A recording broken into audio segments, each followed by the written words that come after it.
Good afternoon, Cross Timbers, and welcome to the Texan News Scoop, Texan TV News Week in Review News Show. Here, we'll look at the week's top stories on campus, the region, and beyond. My name is Bethany Kyle, and it's October 24th, 2014. Here are this week's top stories.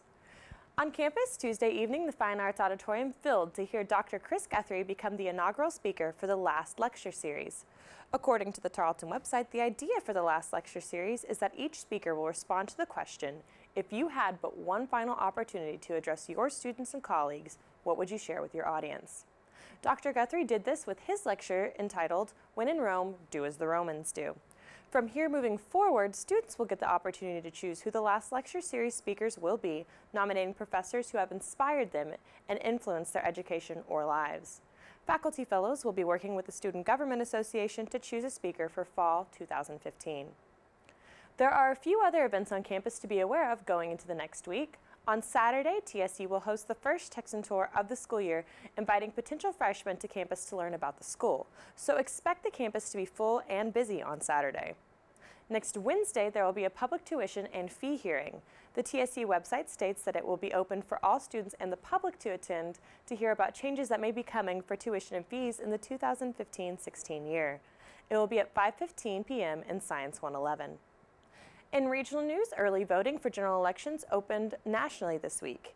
It is too late to register now if you haven't already, but if you are registered in Erath County, the Erath County Courthouse is open for early voting daily until it closes on the 31st. The polling location is open weekdays from 8 to 5 and Sunday from 1 to 4.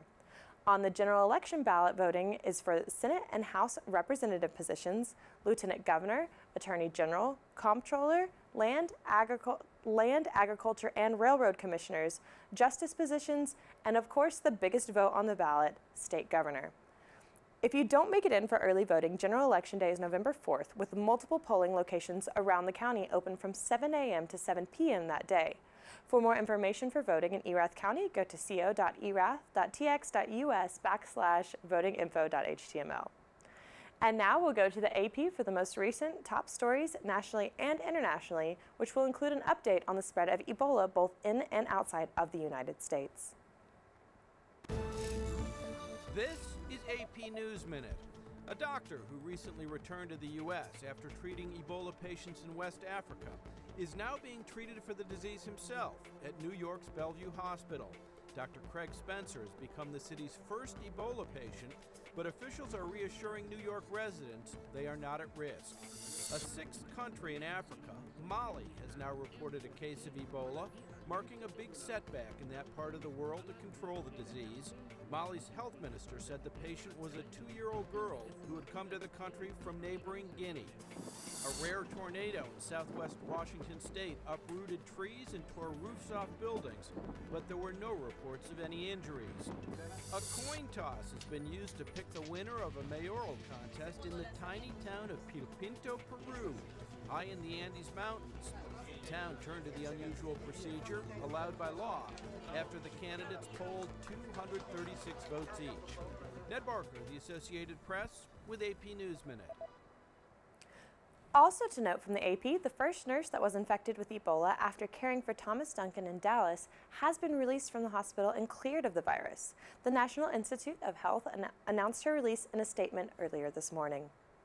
In international news from the Associated Press on Wednesday, a deadly shooting took place on Canada's seat of government by 32-year-old Michael Zehoff-Bibeau. Surveillance videos and photos from the event have begun to emerge as people begin to piece together what happened or what caused this man to commit this act.